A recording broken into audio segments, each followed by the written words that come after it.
En 2014 las llanuras de Europa se sumían nuevamente en un banquete de explosiones y padecimientos.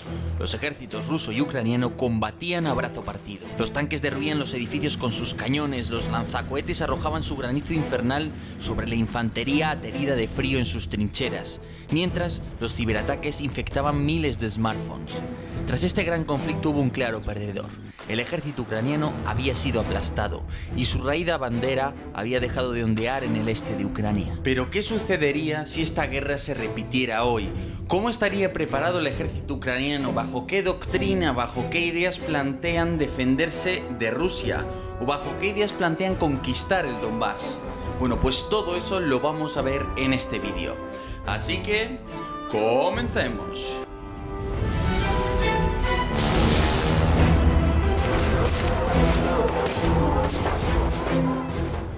Nuestra historia no se entiende si no retrocedemos a la guerra de 2014.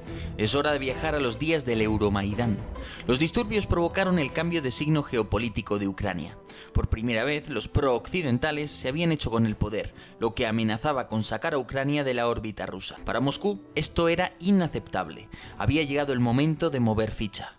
Las sanciones económicas y el uso de los servicios de inteligencia ya no eran suficientes. Ucrania no es solo una zona de influencia tradicionalmente rusa, sino que es un territorio en el que muchos sitúan el origen mítico de la nación rusa, concretamente en Kiev. Además de eso, hay que añadir que este concepto del colchón ruso para protegerse de una agresión por parte de algún país occidental es muy relevante, involucraría a los países bálticos, a los estados bálticos, a Bielorrusia y a Ucrania. De ahí que para los rusos esta lucha por Ucrania tenga un poder simbólico, pero también un beneficio práctico muy concreto. Vladimir Putin difícilmente podría cambiar al nuevo gobierno pro-occidental, pero sí podía tratar de evitar que Ucrania entrara en la órbita de la OTAN y de la Unión Europea, y también podía poner en marcha mecanismos de control de daños. Exacto, el daño estaba hecho, pero en Crimea y el Donbass aún se podrían salvar los muebles. En Crimea se ejecutó una magistral operación cuando los famosos hombrecillos verdes ocuparon la península sin apenas combates. La operación fue única porque los soldados rusos habían entrado sin insignias y como un relámpago habían ocupado Crimea y rodeado las bases ucranianas. La falta de liderazgo político y militar, así como la abrumadora superioridad militar rusa y el peculiar estatus jurídico de la península, permitieron una ocupación limpia de toda ella. Poco después, los rusos decidieron intervenir en el Donbass, pero allí la historia fue otra. Efectivamente, en el Donbass los ucranianos ya estaban resabiados, ya veían lo que había sucedido en Crimea, ya estaban más movilizados. El liderazgo político ya tenía más claro lo que podía suceder y eso permitió reaccionar de una manera mucho más contundente ante lo que estaba sucediendo. Desde la Guerra Fría, la falta de fondos del ejército ucraniano había sido tan acuciante que la disposición de las bases seguía orientada a una guerra con la OTAN, igual que en los tiempos de la Unión Soviética. Eso provocó que Ucrania apenas tuviera militares en el este. Explotando esta debilidad, Moscú inició una operación encubierta. Efectivamente, la inteligencia militar rusa hizo llegar unidades especiales, puso en marcha un aparato de información y desinformación y estableció un componente logístico.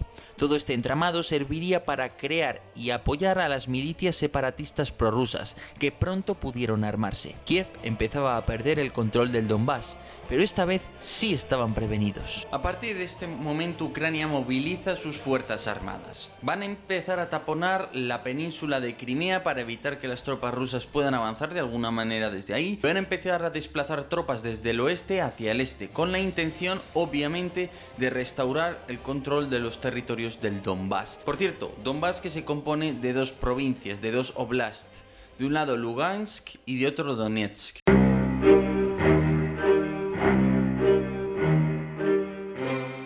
En realidad, la situación en el ejército ucraniano en 2014 era dantesca. Por ejemplo, de 46 MiG-29 de la 204 Brigada de Aviación, solo funcionaban 4. De 120.000 hombres, solo 6.000 estaban listos para cumplir con las órdenes de manera inmediata, apenas el 5%. En tierra, menos de la mitad de los tanques funcionaban. En una brigada con 4 batallones, había uno utilizable en el mejor de los casos, y hubo unidades como la 72 Brigada Mecanizada que no pudieron desplazarse a tiempo debido a la carencia de piezas y consumibles tales como baterías para los blindados.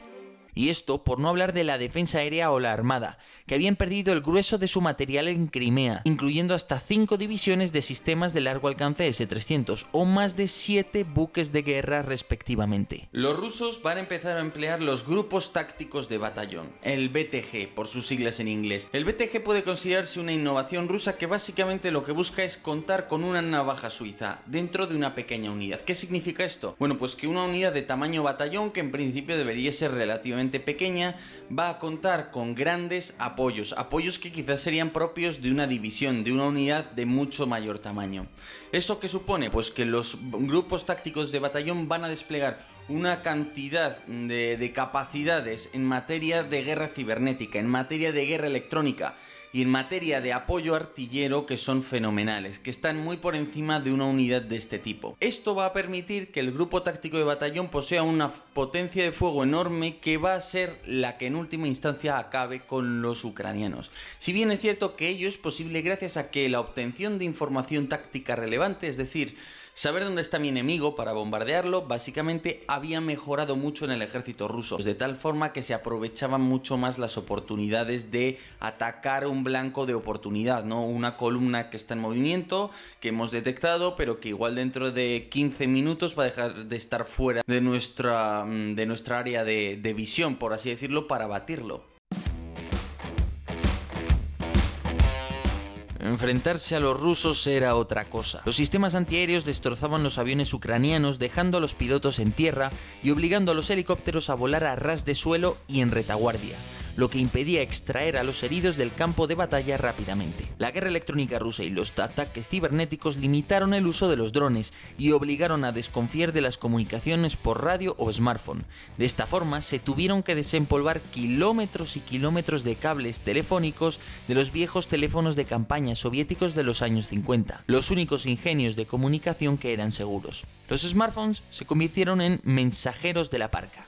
Efectivamente, los ciberataques rusos habían logrado explotar las vulnerabilidades del sistema operativo de Android. Es que ya no es solo que lograran emplear los smartphones para hacer operaciones psicológicas, para enviar mensajes a los soldados con contenidos tan íntimos que provoquen una reacción mental, por así decirlo. Es que se lograron utilizar para fines mucho más concretos tácticamente. Por ejemplo, infectar móviles para que estos envíen su localización. Esta cosa tan aparentemente boba pues va a permitir que la artillería sepa dónde disparar, y eso lógicamente pues es un grave problema. Y no solo eso, es que además con determinadas técnicas de inteligencia de señales, sin necesidad de infectar ningún dispositivo Android, tú puedes detectar las emisiones. Y si una compañía, sobre todo al principio del conflicto, no estaba muy versada en estas cosas y había varios soldados con móviles, tú empezabas a hacer un mapa de las emisiones de smartphones y veías que en un edificio derruido había 4, 5 puntos calientes, 5 emisores, ¿no? Móviles activos. Y entonces eso ya te daba una idea de que, por ejemplo, en ese edificio derruido había soldados. Las técnicas de guerra electrónica son inmensas.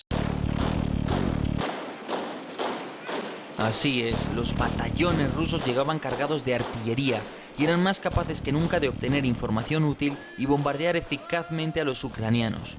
Los cohetes y los cañones se cobraron más del 70% de las bajas. Tras el machaque artillero llegaba la infantería rusa apoyada por los temibles tanques T-90, cuyo pelaje era casi impenetrable en la parte frontal, mientras que su cañón dominaba las praderas características del este ucraniano. Los rusos perfeccionaron el arte de las operaciones psicológicas. Por ejemplo, escribieron mensajes a los familiares de los soldados en el frente, o enviaban SMS personalizados a los soldados en los que se incluían nombres y apellidos de sus esposas, padres e hijos. A todo esto hay que sumar la eficaz cobertura de la guerra que hicieron los medios estatales rusos, que eran escuchados en media Ucrania. Por último, pero no menos importante, hay que destacar el papel de los fuegos de largo alcance. ¿Qué son los fuegos de largo alcance? Bueno, pues la definición, la verdad, puede variar mucho. Podemos pensar desde un misil de crucero que te va a más de 500 kilómetros hasta determinadas municiones de artillería con alcances de 40 kilómetros, municiones de alcance extendido que se llaman. Aquí lo importante es citar un concepto, el concepto de la guerra sin contacto. La guerra sin contacto es un concepto que tienen los rusos, que es básicamente una guerra de arqueros, ¿no? Una guerra en la que tú nunca llegas a tener dos fuerzas maniobrando entre sí, sino que estás simplemente lanzándote misiles, cohetes, proyectiles de artillería, todo tipo de elementos. Y esta es un poco la idea, ¿no? Porque los rusos han puesto énfasis en ese tipo de armas. Además, si recordáis el vídeo sobre el lanzacohetes BM-21 Grad, recordaréis que la mayor parte de este tipo de armas estaban adscritas a unidades superiores, a unidades de una manera muy centralizada, de tal manera que el jefe de una división, una brigada o un cuerpo de ejército tenía a su cargo muchos lanzacohetes. Tras concluir la guerra, Estados Unidos comenzó a cooperar tímidamente con Ucrania. Anualmente llegaban 100 o 200 millones de dólares de ayuda estadounidense, se enviaban instructores para adiestrar a los ucranianos, se compartía la doctrina OTAN y se autorizaba la venta de armamento ligero y otros equipos. Los ucranianos también emprendieron sus propias reformas. El gasto en defensa se incrementó hasta el 2,5% del PIB y se comenzó a mejorar el alistamiento y el adiestramiento.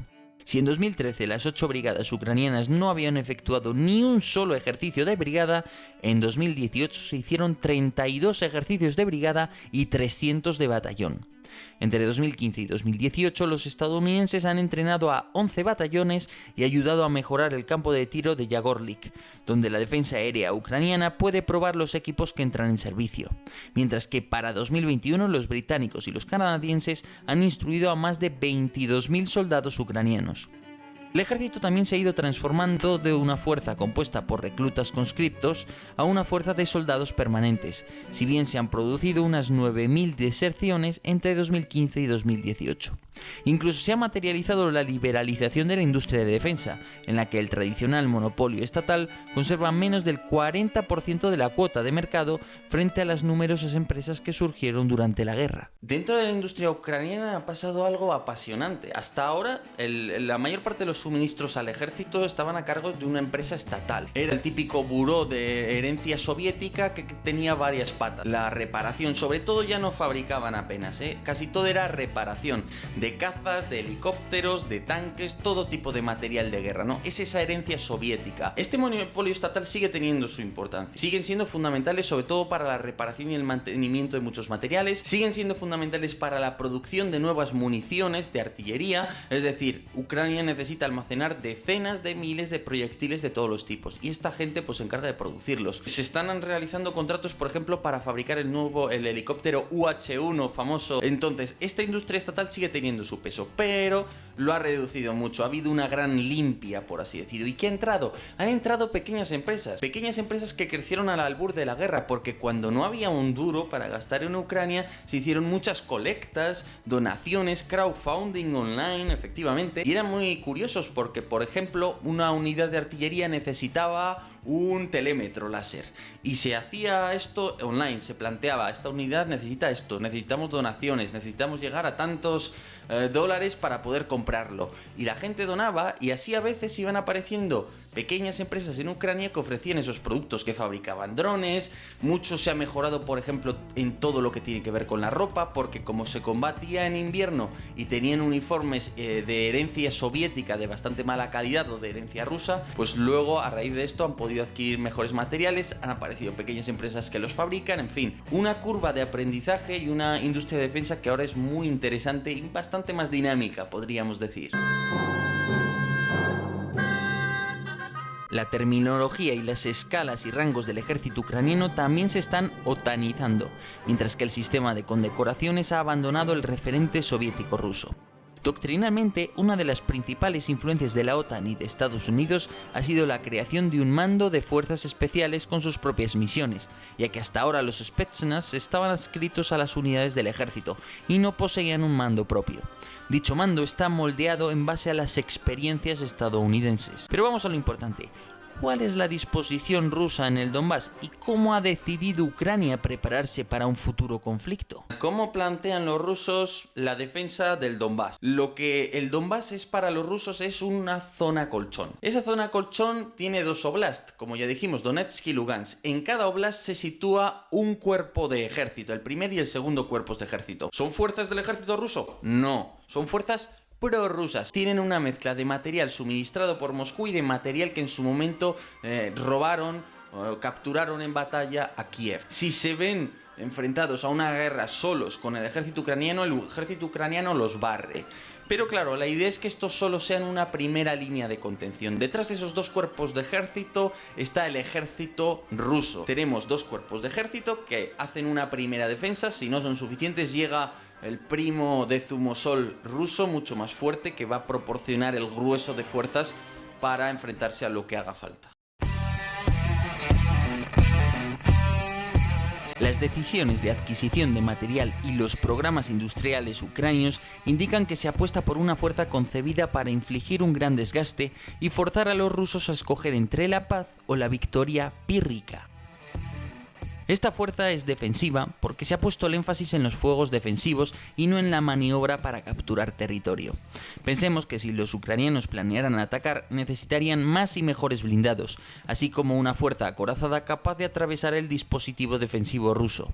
Sin embargo, los programas de armamentos y las importaciones cuentan una historia muy distinta. Los ucranianos se están esforzando por crear un complejo de comunicaciones y coordinación que no sea vulnerable a la guerra electrónica rusa, para así disminuir la efectividad de la artillería ruski. También han puesto el énfasis en el desarrollo de misiles antitanques nacionales, como el Corsair, el Barrier o el Stugna P, de los que se habrían producido más de 2.500 misiles solo en 2018, una densa defensa antitanque. Que por cierto, hace muy poquito los estadounidenses entregaron los misiles Javelin, esos de los que hice un vídeo recientemente que es muy interesante y que os recomiendo por supuesto. El misil Javelin es ideal contra los tanques rusos, pero tiene un problema. Primero, el número de lanzadores que le han entregado a Ucrania es más o menos limitado. Segundo, están todos en el oeste, no se ha permitido que se transporten al este. Y tercero, la condición para que Ucrania pueda emplearlos en combate es que se inicie una guerra con Rusia. Entonces, mientras no haya guerra, los ucranianos no lo pueden usar. Todo esto que implica que el uso de los Javelin va a ser puramente defensivo, al menos en principio. También están fomentando el papel de la infantería frente al de las tradicionales fuerzas blindadas heredadas de la Unión Soviética. Sí, la infantería es un medio económico y muy capaz a la hora de defender el terreno ganado, especialmente en zonas urbanas y más aún cuando se han fortificado. Las fortificaciones son esenciales. Los zapadores y los infantes llevan años tendiendo alambradas, campos de minas, cavando trincheras o zanjas antitanque y creando refugios y depósitos subterráneos. Eso sí, para mejorar la defensa y las posibilidades de ataque, llegado el caso, los ucranianos se están esforzando por mejorar su artillería, fabricar municiones nacionales y diseñar y adquirir drones y municiones merodeadoras de todo pelaje. Sí, los ucranianos han comprado al menos 12 y se dice que quieren hasta 48 drones Bayraktar turcos, los mismos que tan eficaces se han mostrado en Libia o el Nagorno-Karabaj contra los sistemas defensivos antiaéreos rusos, por no hablar de otros aparatos de tipo dron como los Furia o los Leleka. Efectivamente, yo por lo que he podido leer distintos cargos del ejército ruso que estaban integrados con los prorrusos de la inteligencia, ellos de lo que hablaban es de una especie de complejo de reconocimiento y ataque. ¿Qué es esto? Es esa red que permite que el sensor, en este caso el dron, envíe al tirador, es decir, la artillería, en este caso ucraniana, información rápidamente. La idea es que esto se coordine a tal velocidad que tenga una máquina de destrucción muy buena, muy rápida, muy bien afinada. Parecería que los ucranianos intentan, a base de fuerzas especiales, a base de drones, porque están construyendo y adquiriendo mucho, desde el Bayraktar turco a otros de diseño nacional, pues están intentando crear esta especie de complejo de reconocimiento y ataque táctico. No es un complejo que pueda internarse en Rusia, pero sí puede servir básicamente para enfrentarse en el frente del Donbass a los rusos. Esta es un poquito la idea que yo he deducido. Pero claro, a la hora de la verdad habría que ver hasta qué punto con la defensa aérea rusa iban a poder operar sobre todo los drones. Pero es cierto que también no todos son drones y también tienes otras opciones. Y seguramente en materia de guerra electrónica, de guerra cibernética, de uso de fuerzas especiales o personal tras la retaguardia para pasarte información, los ucranianos han estado mejorando mucho.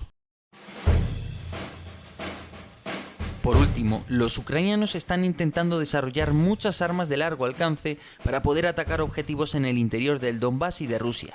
Misiles de precisión Vilkha para los venerables BM-30 Smerch, misiles tácticos Grom con 500 kilómetros de alcance o misiles de crucero Neptuno con un posible uso antibuque para impedir desembarcos. Junto a todo esto, las brigadas mecanizadas dotadas de tanques y blindados también están mejorando sus equipos, y llegado el caso serían las encargadas de contraatacar los avances rusos o de realizar operaciones ofensivas en el interior del Donbass. En definitiva, los rusos podrán derrotar a los ucranianos, pero está claro que eso requeriría una ofensiva general, así como asumir un gran desgaste militar y político. Ese desgaste y esa escalada son los factores disuasorios que busca explotar la disposición de las Fuerzas Armadas de Ucrania a fin de prevenir una guerra. A ver, todo esto no implica que el ejército ucraniano no tenga problemas. En primer lugar, el ejército aún no está completamente profesionalizado, es decir, que un soldado esté permanentemente en el ejército no tiene por qué implicar que esté profesionalizado. Segundo, muy importante, se han limpiado determinados organismos y en especial los Spetsnaz de agentes rusos, puesto que al comienzo de la guerra había mucha gente pues que era prorrusa en ese tipo de servicios. ¿Se ha conseguido eliminar eso? Yo supongo que en este sentido el mando de fuerzas especiales apoyado por Estados Unidos tiene un papel muy relevante, que seguramente debería ser muy difícil de penetrar para los rusos, ¿no? Luego otros problemas que tienen, se espera que el ejército ucraniano de aquí a 2030 esté en sus mejores años, por así decirlo, pero el gasto de defensa actual impide una modernización total del ejército. Y el problema es que mucho material soviético, de herencia soviética, en estos próximos 10 años va a quedar completamente desfasado y ya es que no va a salir rentable ni repararlo. Entonces ahí hay un problema de modernización profundísimo de las Fuerzas Armadas de Ucrania. Una de las opciones, yo creo, para paliar esto ha sido poner el énfasis en la infantería. La infantería es relativamente barata y si tú la adiestras bien es muy efectiva. Entonces es un medio de economía de fuerzas y eso es importante porque libera recursos para otras cosas que quizás son, desde el punto de vista tecnológico, más necesario adquirirlas. Sobre todo la Fuerza Aérea, la verdad que el número de horas de vuelo es escaso. Se intentan preservar las células de los aviones, no volándolos mucho, porque claro, la flota de aviones de transporte ya tiene muchas horas, está muy baqueteada, no la puede sacar mucho. Ya veis que los ucranianos al final lo que buscan es decir, bueno, si hay una guerra limitada en el Donbass, voy a plantarte cara y te la voy a hacer sufrir bastante. Lógicamente, si los rusos se plantean tomar toda Ucrania, pues oye, o media Ucrania, al final desbordan a los ucranianos porque tienen tantos ejes de ataque, tienen tantas fuerzas y están mejor preparadas y gastan mucho más y tienen de todo. Señores, como siempre, ya vuelve el canal, vuelve con más fuerza.